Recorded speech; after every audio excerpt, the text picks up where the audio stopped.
barulhinho chato na correia de acessórios dessa Courier. Vou ver se um pedacinho de vela resolve.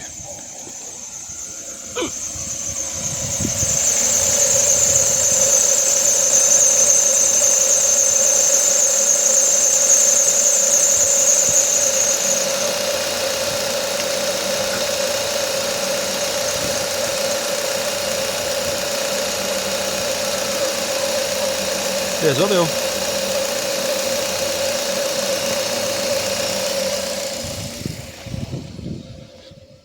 Gastei um pedacinho. Isso aqui é uma experiência que é desde o tempo que eu consertava a lavadora de roupas. Toda vez que surgia uma máquina com barulhinho desse, era só passar vela que resolvia. Tá aí. Solucionado o problema.